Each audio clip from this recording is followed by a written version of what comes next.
අපි අවුරුදු 30ක කාලයක් මේ යුනිටි ගම්මානයේ පදිංචි අය දෙතුන් වතාවක් අපි මේ කඳවුරු ගත කළා කියනවා. දැනට අඩි අවදානම් කලාපයක් හැටියට අපි දෙතින් යන දාලා කරලා තියෙන්නේ පවුල් 56ක් ඉන්නවා ජනාධිපතිතුමනි. මේ ඔක්කොම එතනද? ඔව්. ආදායම් මාර්ග ජීවත් වෙන්නේ මම වැඩ සර්. කොහෙද? අනිත් අය මොනවද කරන්නේ? කුලි වැඩ කරනවා.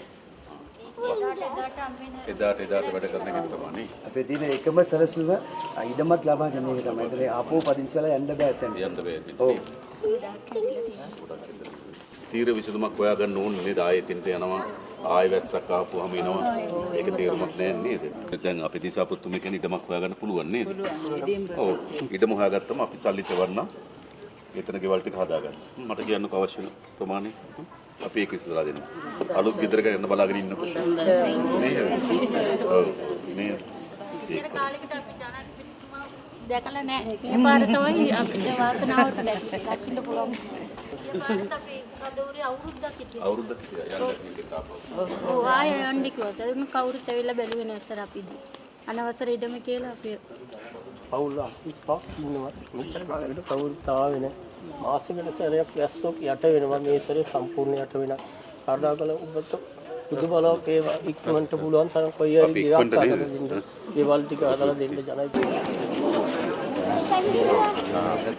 ඔව් අපි ළමයිගේ අවශ්‍ය වෙන බහඬ පොත්පත් මිලදී ගන්න රුපියල් 25000ක දීමනාවක් දෙන්න තීරණය කළා තියෙනවා. ඒක ඉක්මනින්ම ලැබී. හරිද? ඊට පස්සේ අපි ඕගොල්ලන්ට ඒ ඉන්න තැනට යන්න බැරි නම් අපි මාසෙකට ගෙවල් කුලියක් ගෙවන්නම්. ඒතර නේද?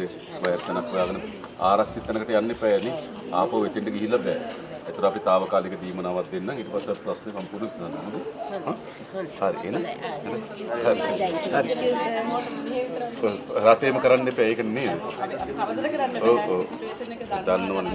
සාහනයක් සැලසෙන විදියට අපිත් ඒකට උදව් කරන්න. ඒ විදිහට ජනාධිපතිතුමා අපිට දෙන සහයෝගයට අපි ගොඩාක් ගරු කරනවා. ටීම් එකක් විදිහට මෙතන එන හැමෝම වෙනුවෙන් මම කතා කරන්නේ. and thank you so much. මෙතනට ඇවිල්ලා අපිව බලලා යන එකට ඊටමත් දුන්නා නම් ඒක ලොකු දෙයක්. අර සිග්නල් පුළා මාරි. Okay. Thank you sir.